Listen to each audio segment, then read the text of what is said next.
Salut à tous, j'espère que vous allez bien, j'espère que tout se passe bien pour vous. Bienvenue sur ma chaîne, donc je m'appelle Amile. Alors aujourd'hui je vais vous parler un petit peu de toutes ces choses que j'ai essayées depuis que j'ai commencé ma routine capillaire, que je ne suis pas prête à refaire aujourd'hui. Je n'ai rien listé parce que j'aime bien faire les choses un petit peu au feeling. Alors la chose que j'ai fait, que je ne suis pas prête de recommencer, c'est les soins aux œufs. J'avais fait des soins aux œufs parce que vous savez les œufs ce sont des soins dits protéinés. J'ai cassé 2 œufs que j'ai mélangé, je me rappelle, j'avais mélangé avec un autre masque et j'ai posé ça sur ma tête et je suis partie le rincer. Donc je suis partie le rincer. À l'époque j'étais étudiante, j'étais dans une chambre universitaire donc je n'avais pas de douche et les douches en fait c'était les douches qu'on se partageait tous entre nous. Donc je suis partie prendre ma douche et je me suis lavé les cheveux avec la même température pour ma peau, puisque moi quand je me lave en plus l'hiver j'utilise vraiment de l'eau chaude. En fait l'œuf a cuit sur ma tête et le pire c'est que je l'ai même pas vu tout de suite.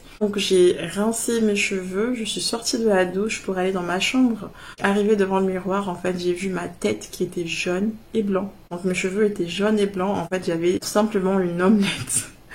J'avais des œufs vraiment partout sur mes cheveux, ça a été une catastrophe. Et depuis, c'est resté ma hantise de faire des soins aux œufs parce que j'ai peur de reproduire la même chose parce qu'après ça a été une catastrophe pour tout enlever. Mon Dieu, ça a été l'enfer. Ensuite, autre chose, toujours dans les aliments, ça a été l'avocat, la banane et flocons d'avoine. Vraiment, tous les soins naturels comme ça, il faut faire vraiment attention de bien filtrer avec un tissu. Et moi au début, honnêtement, je ne savais pas, j'ai juste mixé.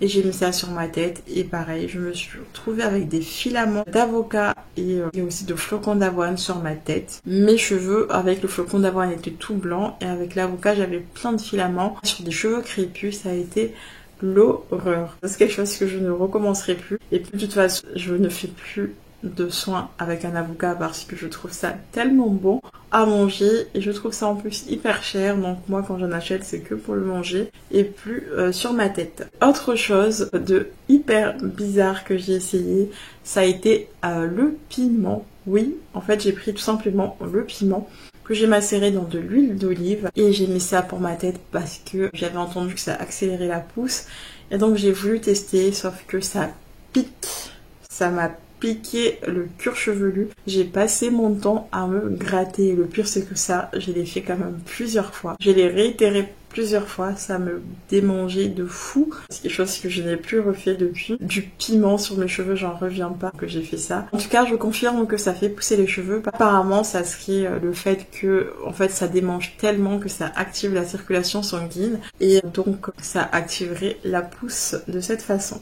Moi en tout cas c'est quelque chose que je laisse aux autres, je ne veux plus refaire aujourd'hui. Autre chose que je ne me sens plus capable de faire aujourd'hui, c'est l'ail macéré sur ma tête. Ça je l'ai fait plusieurs fois, je prenais l'ail frais, je le faisais macérer avec de l'huile d'olive et j'utilisais en bain d'huile sur mes cheveux, sur le crâne. Et qu'est-ce que ça sentait? Ça sentait tellement fort, ça, vraiment, ça en tue l'amour.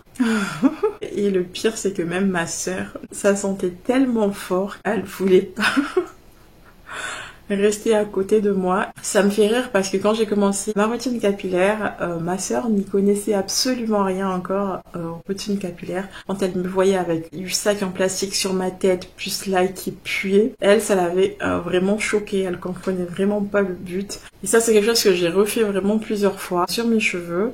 Effectivement, je valide aussi que c'est super bien pour les tempes dégarnies, pour faire pousser les baby hair, etc. Ça, honnêtement, si vous le faites, faites-le quand vous êtes en vacances, quand vous n'allez pas au travail, quand vous n'allez pas à l'école, ni en stage, ni à la fac, etc. Parce que, honnêtement, l'odeur, je ne fais pas du tout confiance qu'après un shampoing, que l'odeur parte. Parce que moi, ce qui est arrivé, c'est que j'avais fait mon petit bain d'huile d'ail et ensuite j'ai fait un shampoing et ensuite j'ai fait un masque. Et le pire, c'est que j'ai utilisé les masques de chez L'Oréal. Vous savez, les masques L'Oréal, ça sent très très très fort. Donc je me suis dit, obligatoirement, c'est sûr qu'avec un après-shampoing aussi parfumé, ça va faire partir l'odeur d'ail. Donc je fais mon après-shampoing, etc. Donc je rince mes cheveux, je me coiffe et honnêtement, au rinçage, je sentais juste mes cheveux comme ça et c'est vrai que je ne sentais pas l'ail. Sur le moment, je ne sentais pas l'ail. Sauf que le lendemain matin, je me rappelle, je suis sortie dans le transport en commun, j'avais pris le tramway et arrivé dans le tramway, en fait, je commence à sentir une odeur bizarre.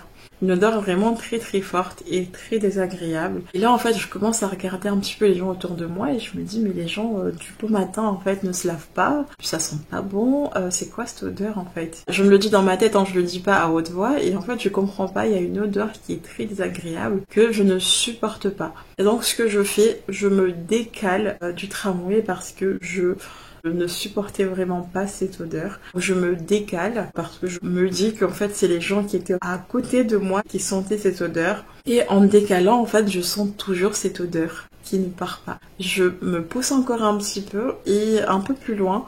Et pareil, l'odeur en fait me suit, ça ne part pas. Et là en fait me vient une idée dans la tête. Je me suis dit mais en fait la veille tu as fait un bain d'huile à l'ail, donc c'est peut-être moi qui pue. Et je glisse tout doucement mes doigts sur ma tête, en fait sur la racine, et je sens mes doigts et ça sentait l'ail. Je vous assure que l'odeur d'ail n'était pas encore partie sur mon cuir chevelu et ça sentait tellement fort que j'avais tellement honte. Je n'ai vu aucun regard sur moi honnêtement, mais j'avais tellement honte que j'ai fini mon trajet à pied. Je suis partie à Carrefour et je suis partie chercher une crème sans rinçage. Je me rappelle encore hyper bien, c'était la crème de chez Carrefour à la mangue qui sentait vraiment très très très bon. Voilà, j'ai pris un après-shampoing, je suis sortie pour me l'appliquer partout sur ma tête parce que j'avais encore des choses à faire. Et depuis, je n'ai plus remis de l'ail sur ma tête. Vraiment, depuis, je n'ai plus osé remettre de l'ail, l'huile d'ail sur ma tête. C'est quelque chose que je ne suis pas du tout prête à refaire. Ce que j'ai fait de bizarre. Après, il y a le gingembre aussi que j'ai fait. Par contre, le gingembre, ça va. Je mets du gingembre un petit peu dans mon masque. Donc ça fait longtemps que j'en ai pas mis dans mes soins. Mais en y pensant, donc le gingembre est très bien aussi pour stimuler la circulation sanguine. Et honnêtement, j'ai eu aucun souci avec le gingembre, ça se rince très facilement, ça fait du bien au cuir chevelu. Donc d'ailleurs, maintenant que je le dis, la prochaine fois que je ferai un masque, j'en mettrai un petit peu dans mon masque. Sachez que les produits miracles n'existent pas. Si vous avez trouvé un produit qui vous convient, gardez-le. Même si vous testez d'autres produits, mais gardez toujours le produit qui vous convient le mieux dans votre routine capillaire. N'essayez pas de changer tout à chaque fois. Vraiment, essayez de garder le produit qui vous convient, l'huile végétale qui vous convient. Avoir 10 cm de pouce en une nuit, ça n'existe pas, ni même en un mois. Les gens peuvent vous dire tout ce que vous voulez, mais ça n'existe pas. Il faut du temps, des mois, des années pour faire pousser les cheveux. C'est vrai qu'il y a des produits qui aident à la pousse des cheveux, mais c'est surtout l'assiduité, les gestes qui aident sur du long terme à avoir des cheveux qui poussent. Ne cherchez pas à tout prix à avoir le produit miracle. En tout cas, voilà, dites-le moi parmi ce que j'ai cité, si vous avez déjà utilisé l'huile d'ail, l'huile de piment, etc.